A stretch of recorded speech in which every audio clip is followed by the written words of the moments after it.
भारतीय स्वाधीनता के लिए मात्र 18 वर्ष की आयु में भारतवर्ष की स्वतंत्रता के लिए फांसी पर चढ़ने वाले खुदीराम का जन्म 3 दिसंबर 1886 को पश्चिम बंगाल के मिदनापुर जिले के बहुवैनी नामक गांव में कायस्थ परिवार में बाबू त्रैलोक्यनाथ बोस के यहाँ हुआ था।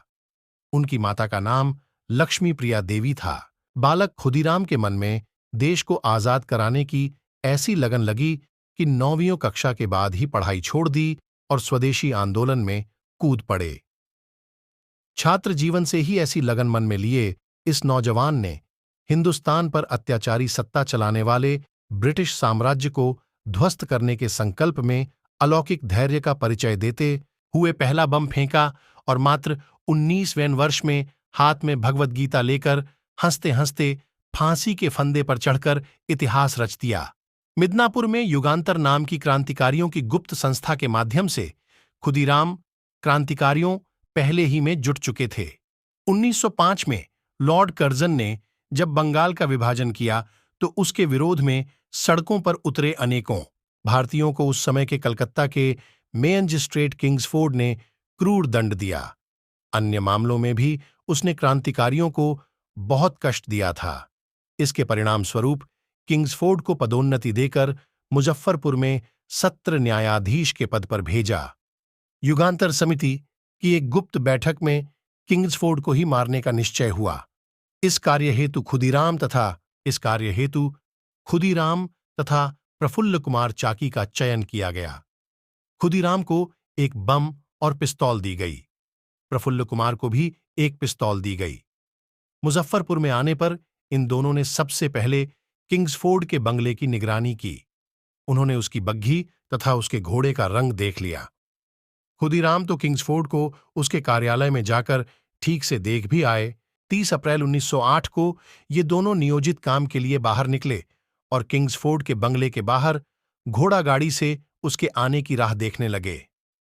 बंगले की निगरानी हेतु वहां मौजूद पुलिस के गुप्तचरों ने उन्हें हटाना भी चाहा, परंतु वे दोनों उन्हें योग्य उत्तर देकर वहीं रुके रहे।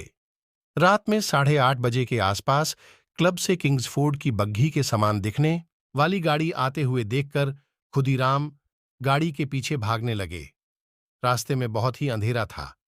गाड़ी किंग्सफोर्ड के बंगले के सामने आते ही खुदीराम ने अंधेरे में ही आने वाली बग्घी पर निशाना लगाकर जोर से बम फेंका। हिंदुस्तान में इस पहले बम विस्फोट की आवाज उस रात 3 मील तक सुनाई दी और कुछ दिनों बाद तो उसकी आवाज इंग्लैंड तथा यूरोप में भी सुनी गई, जब वहां इस घटना की खबर ने टहलका मचा दिया।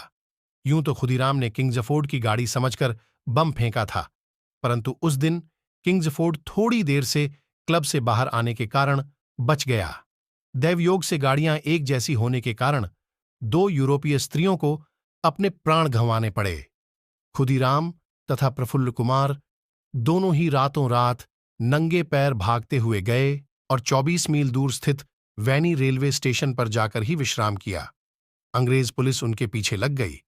जैसे ही वैनी रेलवे स्टेशन पर खुदीराम पहुंचे, वहां मौजूद 2 सिपाहीकर्मी जिनके नाम फतेह सिंह और शेव पार्षद थे, उन्हें खुदीराम के चाल चलन पर तब शक हुआ जब वो किसी चाय की दुकान पर पानी मांग रहा था, साथ ही उसके मैले कपड़े और थकान की वजह। इतना कुछ देखने पर वे उनके नजदीक गए। उन्होंने खुदीराम से कुछ सवाल पूछे। कई जवाब ठीक से ना मिलने से दोनों का शक गहराता गया। उन्होंने उसको झप लिया। खुदीराम ने उनसे छुड़ाने का काफी प्रयास किया, लेकिन वो विफल रहा और आखिरकार पकड़ लिया गया। इधर दूसरी ओर अपने सहकर्मी खुदीराम से बिछड़ने के बाद प्रफुल्ल कुमार काफी दूर तक भागने में कामयाब रहे। तकरीबन दोपहर के वक्त एक व्यक्ति त्रिगुणचरण घोष ने उन्हें अपनी ओर भागते हुए देखा। उन्हें बमबारी के घटना के बारे में जानकारी मिल चुकी थी और समझ चुके थे कि यह शख्स उन क्रांतिकारियों में से है। उन्होंने उसे पनाह देने का फैसला किया। उसी रात वो खुद प्रफुल्ल के साथ रेलवे स्टेशन कोलकाता छोड़ने निकले। हावड़ा के नजदीक आने के बाद ब्रिटिश सब इंस्पेक्टर बनर्जी भी उसी ट्रेन में सवार थे। कुछ देर बाद उन्हें प्रफुल्ल के असलियत के बारे में पता चला। प्रफुल्ल भी समझ चुके थे कि वो घिर चुका है। पकड़ में आने से पहले ही वे वहां से भाग निकला, लेकिन अपने आप को चारों ओर घिरा देख प्रफुल्ल कुमार चाकी ने खुद को गोली मारकर अपनी शहादत दे दी। और यहां खुदीराम के गिरफ्तार होने के कुछ दिन बाद 11 अगस्त 1908 को उन्हें मुजफ्फरपुर जेल में फांसी दे दी गई। उस समय उनकी उम्र मात्र 18 प्लस वर्ष थी। 11 अगस्त 1908 को भगवद गीता हाथ में लेकर खुदीराम धैर्य के साथ खुशी खुशी फांसी चढ़ गए। किंग्सफोर्ड ने घबराकर नौकरी छोड़ दी और जिन क्रांतिकारियों को उसने कष्ट दिया था, उनके भय से उसकी शीघ्र ही मौत भी हो गई।